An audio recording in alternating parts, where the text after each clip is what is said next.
नमस्कार दोस्तों, मैं तुलसी और आज एक दहेज प्रताड़ना से प्रताड़ित होने वाली ऐसी कहानी लेकर आई हूँ कि दहेज पैसों के लिए दूसरे की बेटियों की कमाई खाने के लिए लोग इतने व्याकुल रहते हैं कि उन्हें ये समझ ही नहीं आता कि वो क्या कर रहे हैं। इंसान होकर इंसानों के साथ जानवरों जैसी व्यवहार करते हैं। एक लड़की ससुराल में जाती है अपने पति के भरोसे। पति तो अपने माँ बाप भाई बहन सबके साथ रहता है, उसके अपने सब कुछ रहते हैं। लेकिन एक जो लड़की अनजान जगह से अनजान परिवार से आई है, अनजान लोगों के बीच में आई है, वो एक अपने पति के भरोसे आती है। जब उसका पति ही उसका साथ नहीं देता, अपने परिवार के साथ मिलकर उस पर अत्याचार करता है, तो वो टूट कर बिखर जाती है। कुछ समय अत्याचार सहन के साथ साथ उसके दिमाग में ये आता ही नहीं है कि वो करे तो करे क्या। ऐसी ही एक कहानी है उत्तर प्रदेश के वाराणसी मोहन सराय की। यहाँ एक अंजू नाम की लड़की है जो अपनी जान बचाने के लिए छत से कूद के भागती है। इसके ससुराल वालों ने दहेज के लिए इसके लिए जो प्रताड़नाएं दी, जो प्रेरणाएं दी, कुछ सालों तक तो ये लड़की वहाँ ऐसे सहन करती रही, डरती रही। इसको कुछ समझ में ही नहीं आया कि क्या करें। लेकिन जब लास्ट में इसको ये फील हुआ कि अब कुछ दिनों में ये लोग मुझे जान से ही मार देंगे, तब हिम्मत जुटाकर वह छत से कूदकर भाग जाती है। और जैसे ही वो भागती है तो कुछ देर यहाँ वहाँ भटकती रहती है, अनजान लोगों से अपने परिवार वालों को फ़ोन मिलाने के लिए गिड़गिड़ाती है, मदद मांगती है। लेकिन उसकी शक्ल ऐसी हो रखी थी जैसे कोई पागल हो। बहुत से लोग तो पहले उसकी मदद ही करने तैयार नहीं हैं, सोचते ऐसे ही कोई पागल होगी। लेकिन वो फिर जैसे तैसे नंबर लगा के अपने भाई को बुलाती है। भाई आता है, कुछ देर तक बातचीत करता है, उसको समझ में ही नहीं आता कि ये मेरी बहन ही है। फिर उसको घर ले जाता है। मीडिया वाले आते हैं। दैनिक भास्कर रिपोर्ट्स के अनुसार ये लड़की अपनी सारी आप बीती बताती है। ऐसी आप बीती जो शायद आपने पहले कभी सुनी होगी और आप भी सोचने लग जाएंगे। आप माता पिता हैं लड़की के या लड़के के, हर किसी का दिल जरूर भराएगा। क्या लोग पैसों के लिए, दहेज के लिए इतना गिर सकते हैं? जो महिलाएं महिला होकर महिलाओं पर अत्याचार करती हैं पैसों के लिए, क्या उनको इस बात की जरा भी फिक्र नहीं रहती कि कल को वो भी किसी के घर की बहू बनेंगी, उनके साथ भी यही कहानी दोहराई जाएगी? क्या उन माँ बाप को जरा भी नहीं लगता कि मैं किसी की लड़की ले आया हूँ, मेरी लड़की भी किसी के घर जाएगी? तो आइए इन सब चीज़ों को छोड़ हम सुनते हैं अंजू की आप बीती। अंजू पांडे, जिसकी शादी 25 मई 2018 को इनकी शादी होती है। वाराणसी की रहने वाली ये अंजू, डेलबारिया में रहने वाली अंजू की शादी उसके संजय नाम के लड़के से, नई बस्ती में लहर तारा इलाके में रहने वाला लड़का संजय पांडे के साथ इस लड़की की शादी होती है। अंजू बताती है, मेरे परिवार के ही कुछ रिश्तेदार हैं, उनका ये लड़का संजय, मैंने इसको देखा, मुझे अच्छा लगा और मुझे प्यार हो गया। इसके बाद हमने इस बारे में अपने परिवार वालों से बात की। हम दोनों के, लड़का लड़की के परिवार खुशी से इस रिश्ते के लिए मान गए। 25 मई 2018 को हमारी शादी हो गई। शादी के 1-2 महीने हम खुशी से रहे। मेरे पति संजय वाराणसी के एक मंदिर में तिलक लगाने का काम करते हैं। वो जो भी कमाते, मुझे उनकी कमाई से खुशी थी, मुझे कोई दिक्कत नहीं थी उनके काम से। 1-2 महीने हम खुशी से रह रहे थे। एक दिन अचानक मेरी ननद सुंदरी और उनकी माँ किसी वजह से मुझ पर बरस पड़ी, मुझ पर गाली गलौज की, मुझ पर हाथ उठाया। जब मैंने इस बात की शिकायत अपने पति संजय पांडे से करी, तब संजय पांडे ने हमसे कहा, तुम अपने घर से कुछ दहेज तो लेके आई नहीं, ना कुछ कैश, ना कुछ सामान, ना जमीन प्रॉपर्टी। अगर तुम अपने पिता से 4 लाख रुपए कैश और 1 बीघा जमीन मेरे नाम लिखवा देती हो तो सब कुछ ठीक हो जाएगा। और अगर ऐसा नहीं करती हो तो फिर तुम्हें इसी जिल्लत प्रताड़ना के साथ जीवन गुजारना होगा। मैं इसमें कुछ नहीं कर सकता। अपने पति संजय की बात सुनने के बाद मैं बहुत डर गई, सहमी सी रहने लगी। इतना ही नहीं, मेरे पति ने मुझे धमकी दी। इस बीच अगर तुमने अपने घर वालों से यहाँ के बारे में, प्रताड़ना के बारे में कुछ भी बातचीत की और तुम्हारे भाई वगैरह से तुमने मिलने की कोशिश की और यहाँ की किसी भी बात को उन तक पहुँचाने की कोशिश की, तो तुम्हारे भाई को जान से मार दिया जाएगा। इसके बाद तो अत्याचार की जो लेवल हैं वो बढ़ते गए।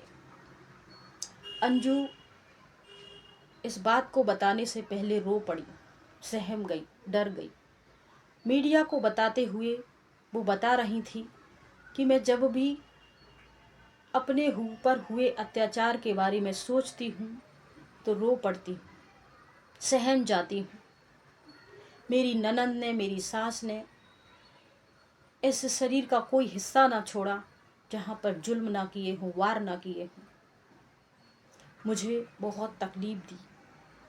जगह जगह मेरे शरीर पर गरम तेल डाला, मुझे जलाया, मलमूत्र पिलाया, बेल्ट से, जूते चप्पल से खा। कई दिनों तक मैंने चाय भी नहीं चखी। मुझे पता ही नहीं है सालों से चाय का स्वाद क्या होता है। मैं बर्तन मांजती, चाय की छन्नी में जो पत्ती होती उसको निचोड़ती, उसमें से कुछ बूंदें निकलती, उसको मैं चाट लेती। बर्तनों के झूठन में जो खाना लगा रहता, जमीन पे जो खाना पड़ा रहता, झाड़ू पोछा के दरमियान में उस खाने को उठा के खा लेती। बचा कुचा बासा सड़ा हुआ खाना मैं खा लेती। ये भी सुंदरी जमीन पे फैला के लातों से, चप्पल से उसे कुचल देती। वही कुचला हुआ खाना मैं खाती। मुझे शरीर पर आधे अधूरे फटे पुराने कपड़े रखती। वो मुझे घर के सारे काम इसी तरीके से करवाती। ससुर ने इन जुल्मों का विरोध किया तो ससुर को भी इन लोगों ने मारा। मैंने कई बार अपनी बात अपने परिवार तक पहुंचाने की कोशिश की, लेकिन मेरे पास फोन नहीं था। मुझे लोगों से मिलने नहीं दिया जाता था।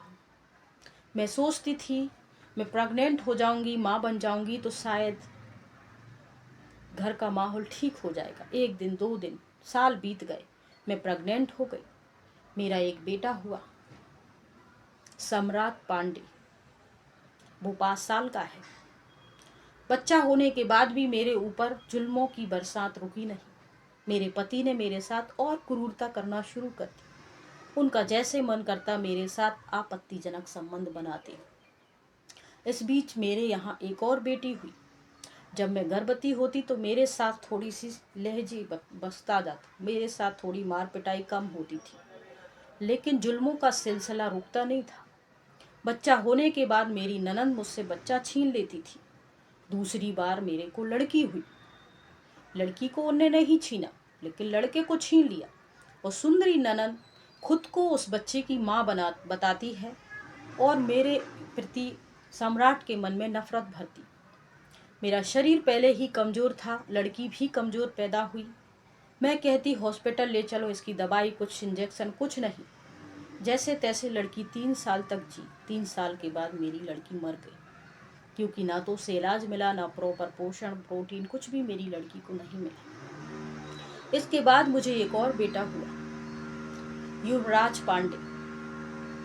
उसको भी मेरी ननद ने छीन लिया। दोनों बच्चों को वो अपने पास रखती है और खुद को माँ कहलवाती है। मेरे प्रति अपने बच्चों के मन में नफरत भर दी। कभी उसने बताया ही नहीं कि ये तुम्हारी माँ है, और कभी मुझे मेरे बच्चों के नज़दीक जाने ही नहीं दिया। आज मेरे बच्चे मुझसे नफरत करते हैं, मुझे गाली देते हैं। जब मैं वहाँ से भाग रही थी, इसके बाद 1 अगस्त 2024 को मैं छत से कूदकर वहाँ से भाग निकली, क्योंकि उससे पहले मेरी ननद साथ मेरे पति मिलकर मेरे ऊपर तेजाब डालकर मुझे मार देना चाहते थे। मैंने हिम्मत जुटाकर वहाँ से भागी। भागकर मैं मोर सराय पहुँची। वहाँ मैंने लोगों से मिन्नतें की, मेरे भाई को फ़ोन लगाने दो, लेकिन मेरी हालत ऐसी थी कि मुझे लोग पागल समझ रहे थे। किसी एक मनुष्य ने मेरी मदद करी, अपना फ़ोन दिया, मैंने अपने भाई को फ़ोन करा, मेरा भाई पहुंचा। कुछ देर तक तो मेरा भाई मुझे देखता रहा, इधर उधर तलाशता रहा। मैं सामने थी फिर भी वो मुझे पहचान नहीं पा रहा था, क्योंकि मेरी शक्ल, सूरत, जगह जगह फटे कपड़े, शरीर पर निशान, इन सब से कोई भी होता, मेरी माँ तक मुझे पहचान नहीं पा रही थी। मेरा भाई कैसे पहचान लेता? क्योंकि 6 साल पहले जो खूबसूरत चेहरा, खूबसूरत लड़की शादी करके हमने विदा करी थी, वो इस हाल में हमें मिलेगी, कभी कोई भाई सोच नहीं सकता। सुनकर ही भाई की आंख भर आई। बहुत बातचीत करने के बाद उसे घर लाए। माँ चीख पड़ी, सीने से लगा लिया, रो लिया। फिर उसको पुलिस स्टेशन ले जाकर दहेज प्रथा की, जान से मारने की और इस प्रकार से घरेलू हिंसा की कई धाराओं में रिपोर्ट दर्ज करवाई। मेडिकल चेकअप हुआ और डॉक्टर ने बताया इस लड़की के शरीर पर 40 से भी ज़्यादा घाव हैं, निशान हैं, और कुछ निशान तो अभी ताज़े ही हैं। ये पूरी कहानी हमें बहुत ही ज़्यादा भावुक बनाती है। इसके बाद पुलिस ने पूछा माँ से कि 6 साल हो गई तुम्हारी लड़की को शादी हुए, ससुराल वाले के साथ वो इतनी तकलीफ में थी, तुम लोगों ने कोई एक्शन क्यों नहीं लिया? तब माँ ने बताया, दामाद ने कहा था अगर तुम अपनी बहन से मिलोगे तो मरा हुआ मुंह देखोगे। वहीं मेरी बेटी से कहा था अपने घर परिवार, भाई को किसी भी बारे में कुछ भी बताया तो तुम्हारे भाई को जान से मरवा देंगे। हम लोग डर गए थे हमारी बेटी जिंदा रहे, इसीलिए हम चुप रहे। मोहल्ला पड़ोस वाले वहाँ की बात बताते तो थे, लेकिन किसी को कोई नुकसान ना पहुँचे, इसलिए हम चुप रहे।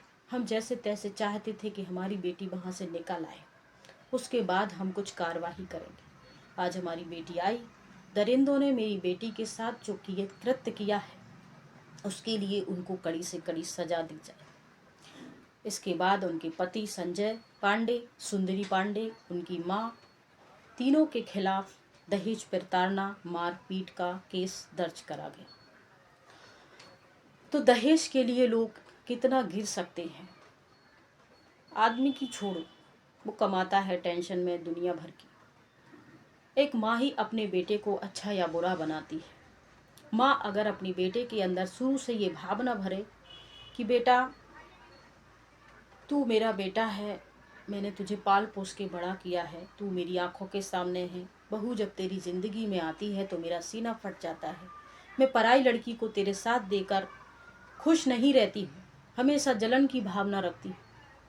तो ज़रा सोच, जिस माँ ने लड़की जवां पैदा करके जवान करके पढ़ा लिखा कर हमारे घर को सौंपा है ताकि हमारा घर परिवार कुल दीपक बना सके, हमारी पीढ़ियां आगे बढ़ सके, उस माँ के दिल पर, उस पिता के दिल पर क्या बीतती होगी।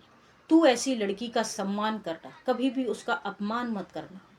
ऐसी शिक्षा अगर एक बेटे को माँ दे तो बेटा कभी भी दहेज की लालच में आकर अपनी पत्नी के आत्मसम्मान के खिलाफ नहीं जाएगा।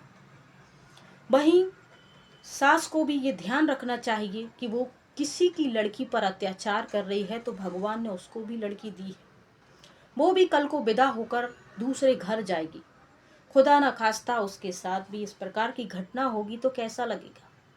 कहते जिसके पाँव न फटे बिमाई वो क्या जाने पीर पड़ाई। जब खुद पे बीतती है तब इंसान को अपनी गलतियों का एहसास होता है, लेकिन खुद पे बीतने का इंतजार क्यों?